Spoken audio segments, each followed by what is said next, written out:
In the Mafia, the deadliest men were never the ones on magazine covers. They were the ghosts, the specialists working in quiet rooms and empty streets. Tommy Pitera, the martial artist who turned killing into precision. Joseph Mad Dog Sullivan, the only man to escape Attica and keep working as a hitter. Anthony Bruno Indelicato, born into power and shaped by betrayal.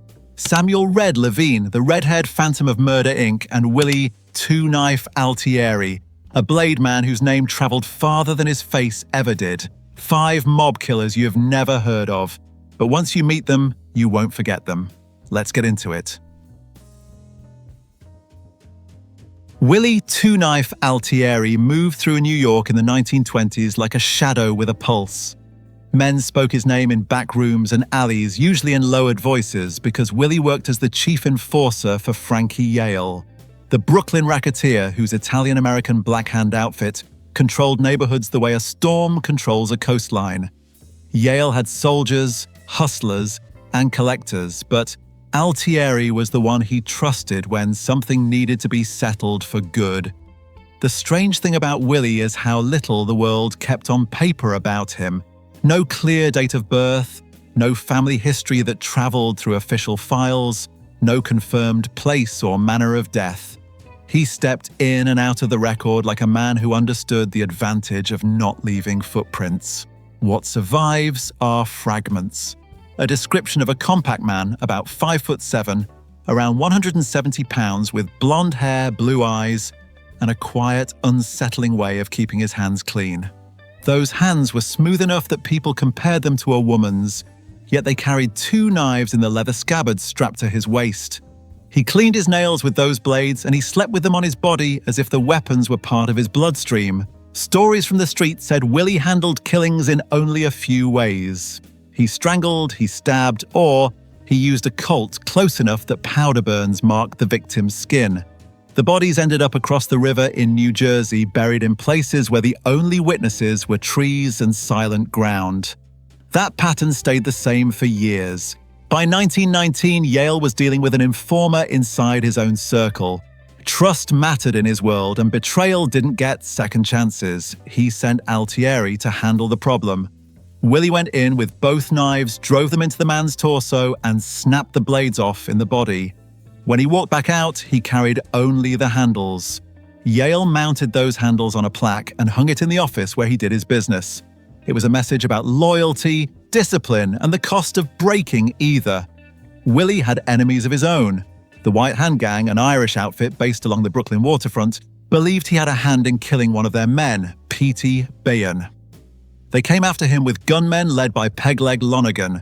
Willie escaped by crashing through a window, half diving and half falling his way out of the kill zone. The White Hand shooters hit the wrong target. They killed Angelo Gibaldi, father of Vincenzo Gibaldi. The son would later find criminal fame under a different name, Jack Machine Gun Jack McGurn, a Capone gunman who helped shape the St. Valentine's Day massacre. In the aftermath, and with Frankie Yale's approval, McGurn hunted down the 3 men responsible for his father's murder and left them dead. It was one of the rare moments when 2 different worlds of gangland violence crossed paths in blood. Everything changed on July 1st, 1928. Frankie Yale was driving through Brooklyn when shotgun blasts tore into his car. The official story pointed toward Chicago. Al Capone had once worked under Yale unloading trucks in New York. The relationship later soured, and by the time Yale died in a hail of buckshot, the rumor was that Capone had ordered it. The moment Yale was gone, the structure around him began to collapse. His crews scattered, his rackets changed hands, and the men who once lived by his word drifted into the fog of the underworld. Willie Two-Knife Altieri was one of them. After that day, he left almost no trace. No confirmed arrest, no death certificate, no newspaper clipping tying him to a final job or a last address. In a city full of men trying to be remembered, Willie became someone who vanished. Only his reputation stayed behind, tucked into old police files and the dim recollections of the era when knives flashed in alleyways and the Black Hand ruled parts of Brooklyn like an empire built on fear. He came into the world on March 31st, 1939, in Queens, New York, the the son of a city detective named Joseph Sullivan Sr., and one of 6 children in a home that tried to hold itself together. When his father died, he was only 13. Grief hit the family like a slow collapse. His mother turned to alcohol, and the house that once had rules and routines became unpredictable. Relatives tried taking him in for a while, but the arrangement fell apart, and soon he was back in a place that didn't feel like home anymore. By 1953, he ran. Reform school in Warwick took him in, and he pushed back against its walls every chance he had. He kept escaping, kept getting caught, kept winding up in new institutions with new guards and new rules. The years blurred until he aged out at 19. With no money and nowhere steady to go, he enlisted in the US Army. Even that didn't hold him. He walked off base without permission, was sent to Governor's Island, and then pulled off another escape by swimming back to Manhattan. The Army found him again, but he feigned mental illness and avoided a court-martial. They sent him to Valley Forge Army Hospital instead, a brief pause before he drifted back into the life he knew best. His first crimes had started long before: small robberies at 12, a climb into increasingly dangerous jobs, and then a killing during a bar fight that led to a manslaughter conviction. In 1967, he was given a sentence of 20 to 30 years. They sent him to Attica, a prison everyone considered escape-proof. Inmates there gave him the name Mad Dog, not for any violent outbursts, but for a salivary gland disorder he'd had since childhood. It was a cruel nickname in a place built on cruelty. He stayed inside those walls for 4 years, planning and watching, moving through the routines of the facility with a kind of studied patience. Then came April 7th, 1971.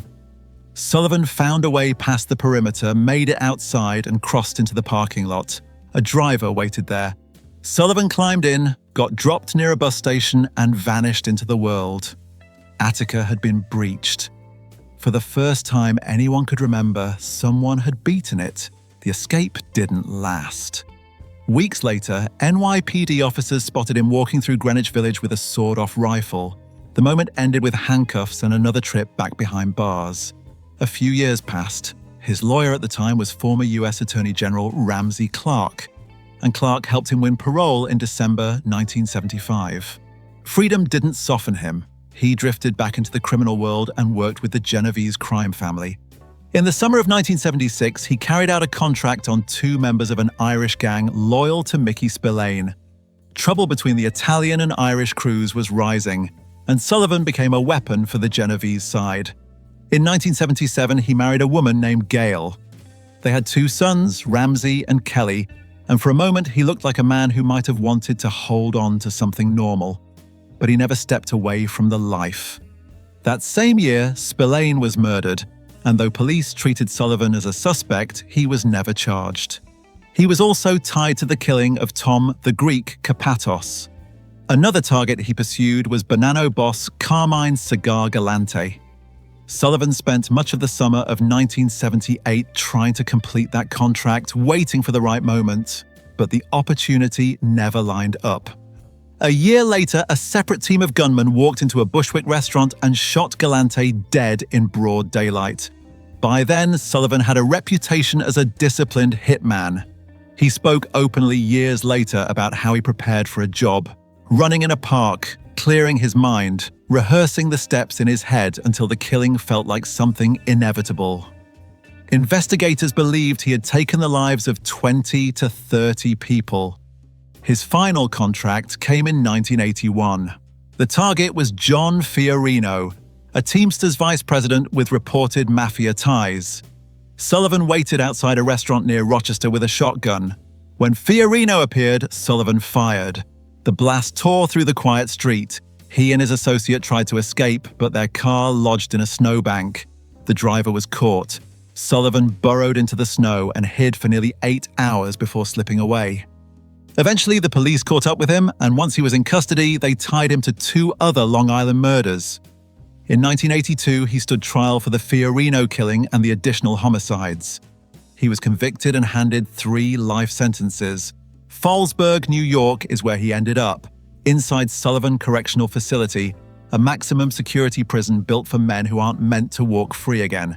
His next chance at parole will come in 2069, long after his time on this earth is expected to run out.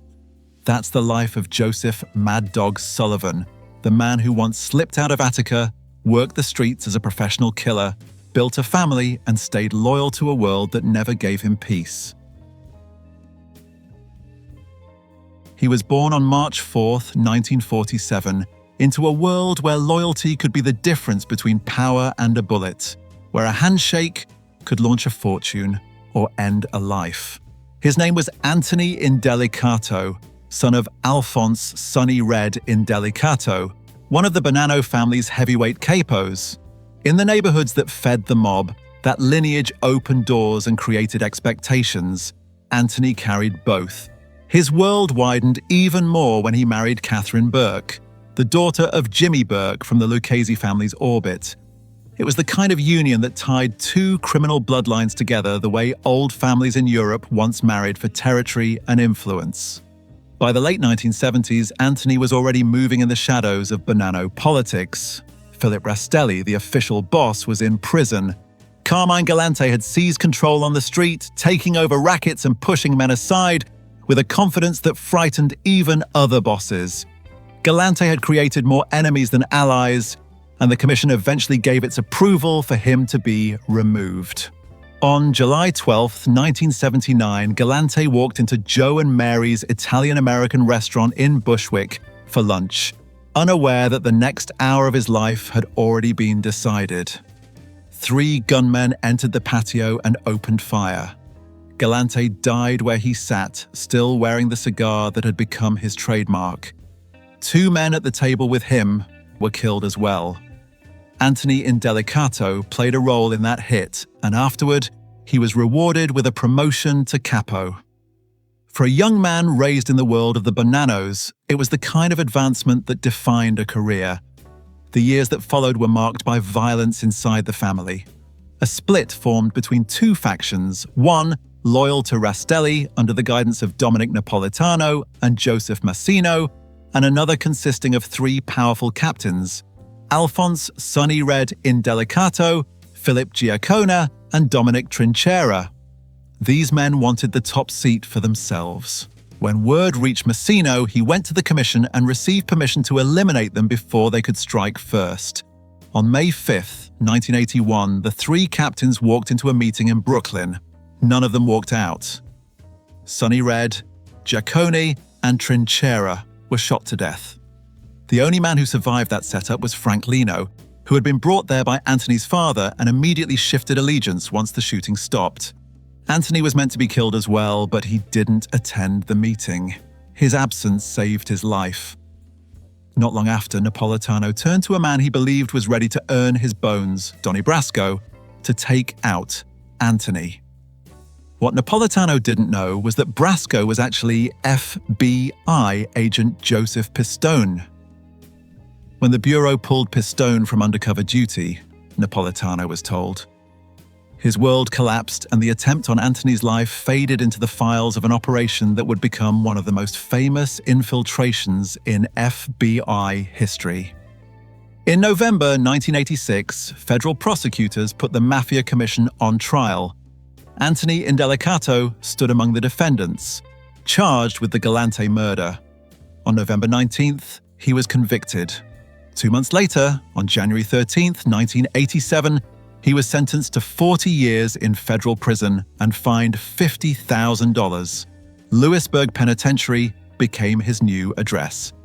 Prison has a way of creating unlikely meetings. During a visit to Lewisburg, a woman named Catherine Burke came to see another inmate, John Carneglia. That meeting sparked something between her and Anthony. In 1992, inside the federal penitentiary in Terre Haute, Indiana, they were married. In 1998, he walked out of prison on parole, older, quieter, and still part of the Bonanno orbit. But the life never lets go easily. In February 2001, a Bonanno associate named Frank Santoro threatened to kidnap the child of rising capo Vincent "Vinny Gorgeous" Bassiano. Within that world, a threat like that sealed a man's fate. Indelicato took part in the murder that followed. Investigators were watching. In July 2001, they caught him on videotape with Bassiano and other mob figures, and he was arrested for violating parole. The murder case came later. In February 2006, he was charged with racketeering and the killing of Santoro. 2 years later, in August 2008, he pleaded guilty. On December 16, 2008, he was sentenced to 20 years.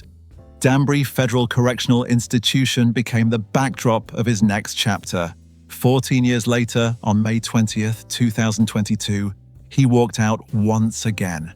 The Bonanno family welcomed him back, and sometime around 2023, he was elevated to consigliere, a position reserved for the man who advises the boss, settles disputes, and carries the weight of decades of history on his shoulders. Anthony Indelicato's life has been shaped by loyalty, bloodshed, and the quiet negotiations that guide a crime family through each passing era. He grew up in the shadow of a powerful father, survived a massacre that rewrote the family's future, and returned from prison. Not as a relic, but as a counselor, one of the last men from that earlier generation still standing. He came into the world as Samuel Levine, born in either 1902 or 1903, far from the streets where his name would eventually carry weight. Toledo, Ohio, was his starting point, but the Lower East Side of Manhattan became the place that shaped him. His family struggled, and by the time he was 8, he was hauling blocks of ice for a few dollars a week, weaving through crowded tenements and narrow stairwells to keep food on the table. School never took. He drifted through truant programs until he finally lied about his age and joined the United States Navy at 15. Life aboard ship was a fight in every sense. He said the other sailors taunted him for his red hair and his Jewish background, and more than once he let his fists do the answering. At some point, he abandoned the uniform entirely, jumping ship in Panama and finding his own way back to New York. When he stepped onto the docks again, he wasn't the same kid who had left.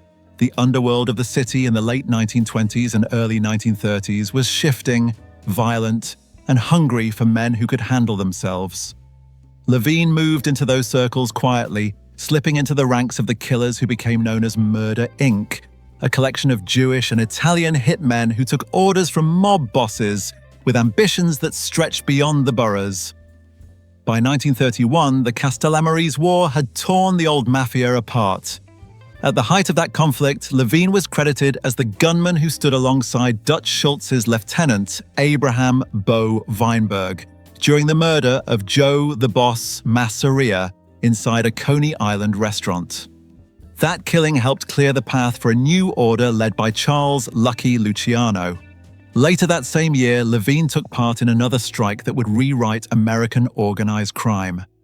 Luciano had grown tired of Salvatore Maranzano and his plans to crown himself the undisputed king of the mafia. Meyer Lansky assembled a team of Jewish gunmen, Levine, Joe Adonis, Albert Anastasia, and Bugsy Siegel, to walk into Maranzano's office in the old Helmsley building. They posed as government agents, rode the elevator to the 9th floor, disarmed the guards, and then shot and stabbed Maranzano to death. It was the end of the old Sicilian hierarchy and the beginning of the commission system that shaped the mob for generations. Inside Murder, Inc., Levine wasn't without problems. He clashed with Charles the Bug Workman, a hitman whose appetite for contracts rubbed him the wrong way. In later testimony, Abe Reyes remembered Levine complaining that whenever a job came his way, Workman found a way to steal it. Rivalries like that were common in their world, but it showed that even among killers, ego and competition found room. Then, around 1940, Murder, Inc. began to fall apart.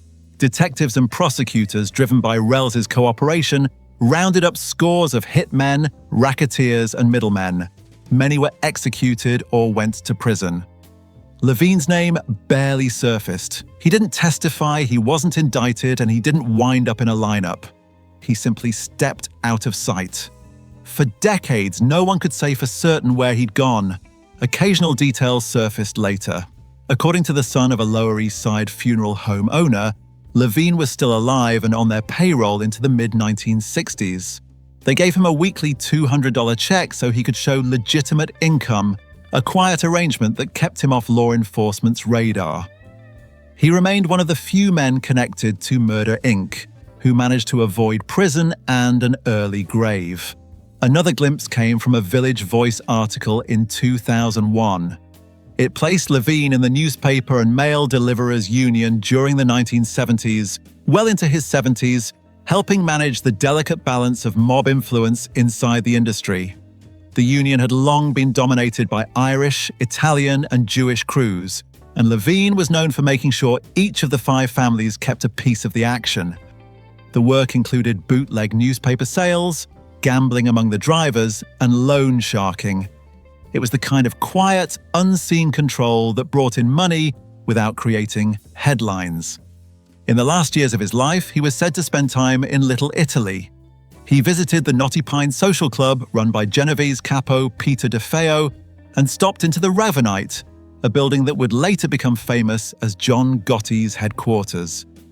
Levine moved through those rooms like a man who had earned the right to sit in a corner and watch the younger generation hustle for relevance. He had a son, a kid who eventually found his own way into mob trouble. It was a reminder that the life has a long shadow and that it rarely ends at one generation. Samuel Red Levine died on April 7, 1972. In the end, he left behind a career that had been violent, secretive, and strangely durable. He lived through the rise of Lucky Luciano, watched the old world fall, and walked away from Murder Inc. when almost no one else managed to do the same. He slipped into old age with no headlines, no trials, and no final reckoning, one of the quiet survivors of a bloody era. It started on the streets of Gravesend, Brooklyn, where the subway rattled overhead and kids learned early how to defend themselves or disappear into the background. Thomas Pitera was born there on December 2, 1954, the son of Joseph Pitera, a candy salesman who hauled boxes to neighborhood concession stands, and Catherine Bogowski, who came from German and Polish family lines. People who grew up around them would later say the Piteras kept a modest home and kept to themselves. Even future mob figure John Alite would claim he knew the family, a small detail that shows how tightly knit that part of Brooklyn could be. Tommy had a thin voice, a restless imagination, and not much luck with the other kids. Teachers at David A. Boody Junior High School remembered him for staring out the window more than anything he said in class. He wanted to play baseball, but the bullying kept him off the team. One night, fueled by anger and embarrassment, he broke back into the school and stole the team's equipment, selling it to fences in the neighborhood. He was arrested, charged as a juvenile, and the record was sealed. The incident hung over him anyway, a reminder of how badly he wanted to rewrite his place in the world. Around that time, he walked into a dojo in Sheepshead Bay. The quiet of the mats and the discipline of the training pulled at him in a way nothing else had. He lifted weights, studied Kyokushin strategy, watched kung fu films late into the night, and treated martial arts like a blueprint for becoming someone new. By then, he had already soaked up every frame of the Green Hornet and the charisma of Bruce Lee. The fascination took over his life. He grew his hair long, read Eastern philosophy, and adopted the food, the movement, and the attitude of the fighters he admired. His talent became hard to ignore. After winning a Kumite tournament, he earned a chance to train in Tokyo under Shihan Hiroshi Masumi. He spent 27 months there, learning the ways of Koryu ninjutsu, practicing with tonfa, nunchucks, and katanas, and shaping his body and mind to match the image he'd carried since childhood. His mother and Aunt Angelina flew across the world to see him, and they hardly recognized the calm, disciplined young man who greeted them. When his scholarship ended, he took a job in a chopsticks factory to keep himself afloat. Friends back home eventually settled on a nickname for him. They called him Tommy Karate, even though his real specialty was something far older and far more obscure. When he returned to Brooklyn, the discipline and the training had hardened into something else. He was drawn into the Bonanno crime family, a world that rewarded precision, loyalty, and the ability to handle violence without flinching. He attached himself to a faction led by Alphonse Sonny Red Indelicato, Frank Lino, Dominic Trinchera, and Philip Giacone. These men were at odds with the official leadership of the family, and the streets felt on the edge of a storm. In 1981, the storm arrived. Joseph Massino and Dominic Napolitano arranged the murders of Indelicato, Trinchera, and Giacone inside a club partly owned by Sammy Gravano. When the shooting stopped, the balance of power shifted. Massino extended a kind of peace to the remaining members of the faction, and Pitera settled into Lino's crew under the watch of consigliere Anthony Sparrow. During the 1980s, he was formally inducted, becoming a made man. By then, he had gained a reputation for being effective, quiet, and utterly committed. On August 29, 1988, law enforcement later alleged that Pitera and Vincent Kojak Giattino had carried out an ambush on Wilfred "Willie Boy" Johnson, a driver and longtime associate of John Gotti. Gotti had learned Johnson had been informing since the mid-1960s. Johnson was shot dead on his way to a car. Prosecutors charged Pitera with the murder, but the jury acquitted him. His circle tightened around Anthony Sparrow's Bath Beach crew, a group involved in extortion, drugs, loan sharking, and robberies of dealers who wouldn't be able to report the crime. Two of Pitera's associates, Lloyd Modell and Frank Martini, killed a pair of Colombian traffickers and grabbed 16 kilos of cocaine. Their getaway car, a stick shift neither man could drive, ended up abandoned in a parking garage with the bodies still in the trunk. Martini fled to Sicily. The pattern of violence continued. Investigators would later say that Pitera murdered a Middle Eastern drug dealer named Tala Siksik inside a Brooklyn apartment. They accused him of shooting Siksik 4 times in the back, dismembering the remains, and burying the parts in a hidden dumping ground. Years later, police found 6 of Pitera's alleged victims in a Staten Island graveyard near the William T. Davis Wildlife Refuge. The bodies had been decapitated and the heads placed in separate graves. Detectives believed he did that to slow down any attempt to identify the dead through dental records. The stories that emerged about his methods painted a portrait of a man who approached killing like a kind of grisly craft. He studied decomposition, chose Staten Island's damp soil because he believed it would break down remains faster, and buried his victims deep to defeat police dogs. He wrapped remains in plastic or packed them inside suitcases. What he couldn't resist were the trophies, small items of jewelry or belongings that connected him to the dead. On June 4, 1990, federal authorities indicted him on charges of running a drug crew and carrying out 7 murders, including the Johnson case. Investigators believed the real number could be far higher. They said his organization moved more than 220 pounds of cocaine a year, multiple kilos of heroin, and large quantities of marijuana. When they searched his apartment in Gravesend, they found a stockpile of automatic weapons, knives, swords, and a small library filled with titles like The Hitman's Handbook. A shift came from inside his own crew. Frank Gangi, the nephew of Genovese capo Rosario Gangi, had been arrested for driving under the influence. While sitting in a cell, he began to unravel. One confession led to another, and soon he was telling investigators about murders he had committed with Pitera, including one in which Pitera allegedly stabbed a drug dealer named Marek Kucharski over and over before cutting his throat. At trial, prosecutor David W. Shapiro laid out each killing in stark detail. He described torture, slow shootings, and a pattern of barbaric behavior meant to send messages no one could misunderstand.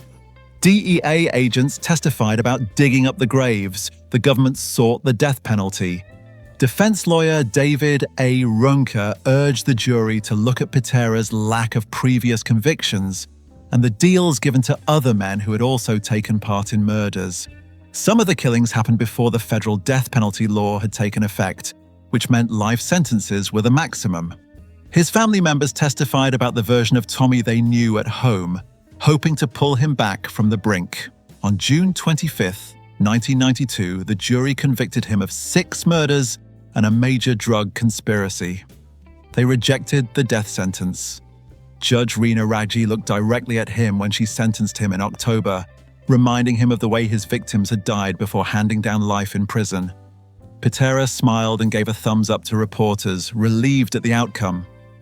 While he sat in federal custody, he heard that Gangi was trying to shave time off his 10-year sentence. Pitera was furious. He told people he believed that if Gangi felt any remorse for the murders, he'd serve his time quietly. Judge Raggi rejected the request. Years passed. In 2012, the Second Circuit Court of Appeals denied Pitera's motion for DNA testing on weapons and evidence connected to 3 murders. As of 2017, he was held at the United States Penitentiary McCreary in Kentucky. His Bureau of Prisons number is 29465-053. That's where Tommy Pitera's story sits now, far from the streets of Gravesend, far from the quiet dojos he once studied in, and far from the hidden burial grounds that haunted the investigations. The man who built himself through discipline and then reshaped that discipline into violence will spend the rest of his days behind the walls of a federal penitentiary.